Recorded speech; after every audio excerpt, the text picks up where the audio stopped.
Staying up all night on FaceTime with your crush, kicking your feet and shit. Sometimes you'd be in a position and wouldn't even notice you're in it until you got off the phone. And none of this shit is coming from experience. I heard it from a friend. But what I do know is, high school is when you're at your peak of unstable emotions. But for some reason, we truly believe that despite the statistics showing only 2% of high school relationships leading to marriage, we'd be the ones to beat the statistic. Where'd that confidence even come from? Especially if you ain't never been in a real relationship before. And did you notice I said crush? Why are we talking about marriage? Because the fact of the matter is, we all get lost in thought when it comes to that special person. And some of us get so lost that we forget to even confirm if that crush likes us back. This anime explores unrequited love at its peak. And although I have more experience on this topic than I'd like to admit, there's something special about seeing it animated from 6 different perspectives. Think back to the feelings you had when you first saw your crush. How it felt like time stopped every time you saw them, and how it didn't matter what they actually said, it always sounded right. You felt as if they understood you inside and out, and in your eyes, that person could do no wrong. Sorry, bro, but you were wrong.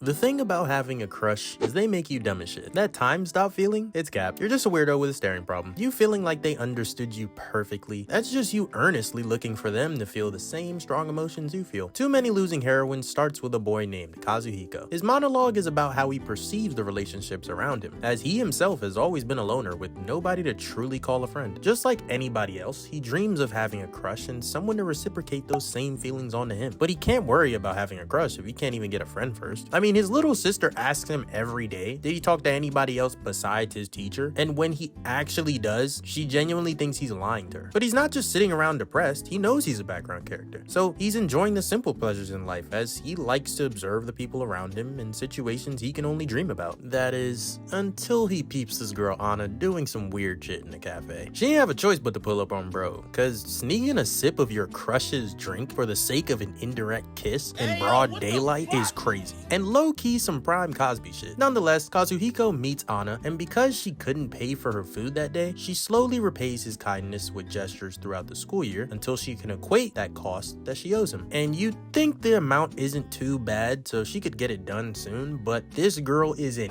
eater. Not that type of eater, but like the type of girl you'd hate to take on a date, because she most definitely is finna order everything on the damn menu. With that establishing their relationship, the story progresses with more people experiencing similar situations. Some overcome their shortcomings and some get eviscerated, but seeing it for yourself in 4K is definitely worth it. At the end of the day, you miss 100% of the shots you don't take, so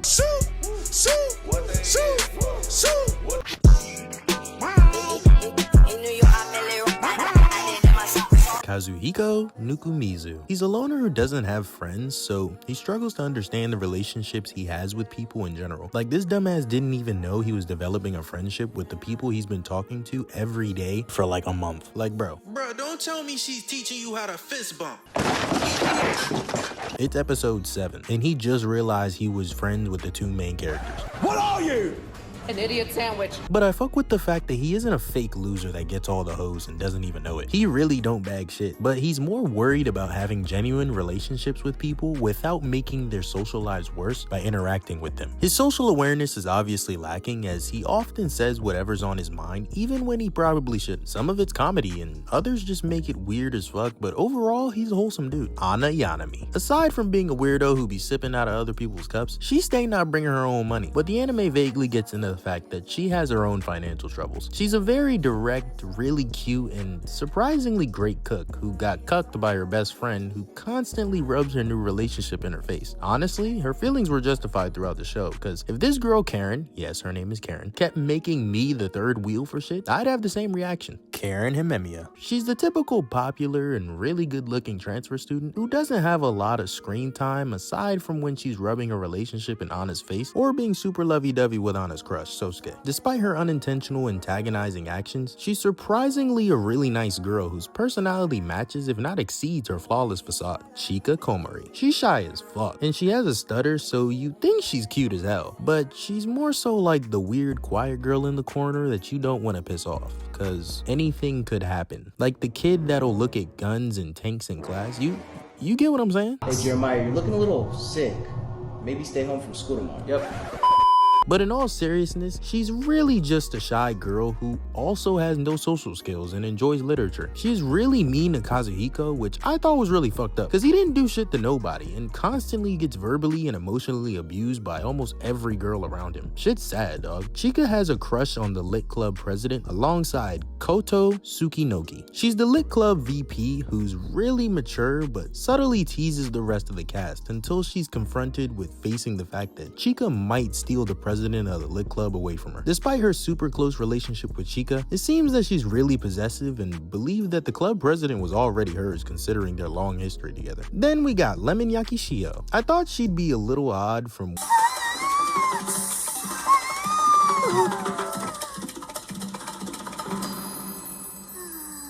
but turns out she was really chill. It was the storage room shit and this freaky ass nurse that gave me the wrong impression of her. Well, when you get laid, I mean when you're laying on your back, there's nothing else to look at but the ceiling. What did he say? She's a dedicated track athlete who's pretty popular at school, so understandably, the guy she wants doesn't even think she notices him in that way. I mean, she can literally have anybody she wants considering her social standing, but what bro doesn't know is the power of childhood friendships comes out on top every damn time. Unless you're Anna. She's just unlucky, I guess. I don't know. And her biggest romantic op is this girl with the Ethiopian forehead build, Chihaya Asagamo. Not much on her besides the fact that she's clingy as fuck. Like, she was following bro when he was hanging out with Lemon, and anytime Lemon is with him or he's talking to someone else, she miraculously pops up and will find any excuse to be at bro's hip. Slightly annoying, but to each their own, I guess. And obviously, the guys that these women are crushing on exist too, but they add no real value besides being confused as to what to do with all the cheeks being thrown their way. Animation. The animation actually surprised me. I mean, just look at the tears coming off her eyelashes.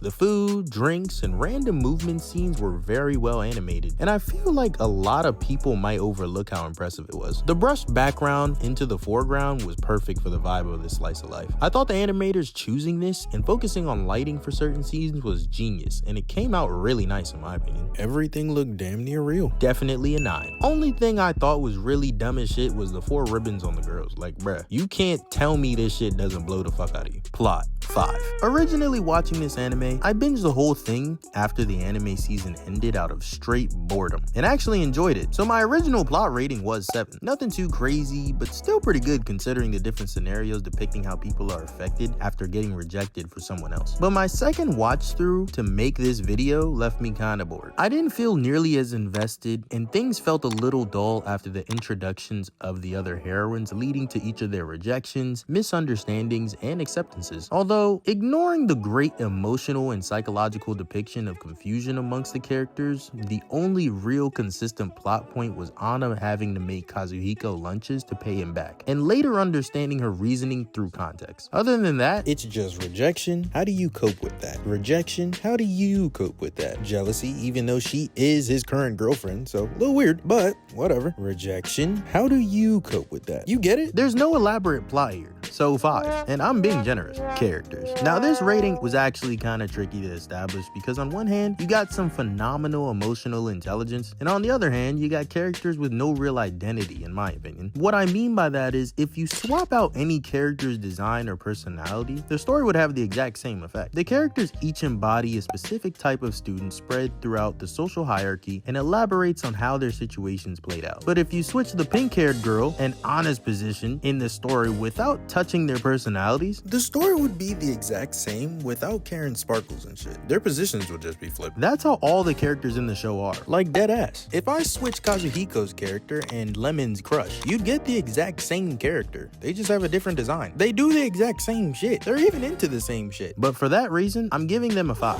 Compy Factor. Surprisingly, I was engaged my first watch through and I binged the fuck out of it too. First episode was captivating as fuck. Animation was on point, humor mixed with the camera shots were perfectly depicted, and I was prepared to potentially see my boy get a dub for once. He never did, but they got my hopes up high enough to think that he could. And they did all of that for me in dub. So shut up, you sub-only losers. Can't expect dub to get any better without giving each dub a chance. It wasn't too bad aside from the teacher shitty voice. I don't know who you think you're talking to, kid, but you're a second year now. We cover the Byzantine Empire! Viva Byzantine! I don't know why they made her sound like she's drunk, but everybody else actually fit their character very well. Thinking about it objectively, the voice discrepancy was probably on purpose, but I just can't view her as a teacher. So maybe the voice actor did a good job considering they could have been aiming for a teacher that's actually more like a student anyway, but that's up to interpretation. So 7.5, romance. It's a topic that's typically depicted in either a cute or very raunchy way, but anti-romance is an art that isn't explored upon enough, especially considering that rejection happens a lot more often than a successful confession. Seeing characters believe their lifelong friendships trump the better looking person in class, or the miscommunication amongst peers who think they've been rejected already, just to find out that later that same person was crushing on them the entire time. It explores the various paths of the losers in romantic situations, but also makes it a goal to emphasize that it isn't the end of the world for these people. Some can even maintain a platonic relationship with the person they used to crush on, but you gotta take a chance and be confident in your decisions to know what'll actually work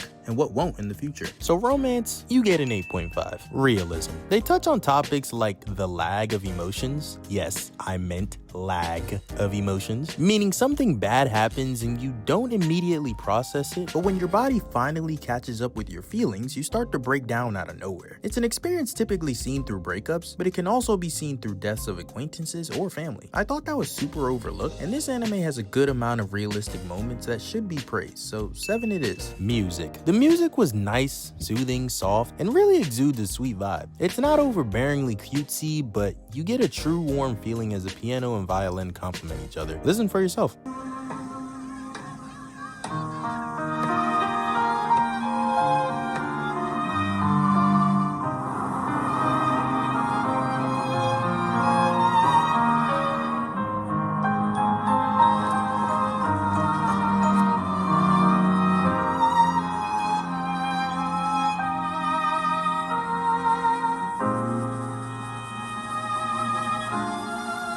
Accompanied by the insanely smooth animation, its music gets an 8.5 for me. The meaning of rose-tinted eyes means you see the world through an overly positive lens, perceiving things as better than they actually are. Like I said, it's easy to get lost in your crush's allure, but once you can accept the result, whatever that may be, without crashing out, then congratulations, you're slightly more emotionally intelligent than some of these YNs. Going through the motions of following this dude experience social inadequacy vicariously through the women around him was pretty entertaining, not gonna lie. And my vocab this video got y'all shook, huh? With that being said, I'm gonna give this anime a solid 7.2. If you fuck with this video, subscribe, bitch. Like, bruh, how the fuck do I have over 10K in views, but under 1K in subs? Are you mad? I don't put this fat ass button on the screen for fun, the fuck? Like and comment too. Shit, I'm out this bitch.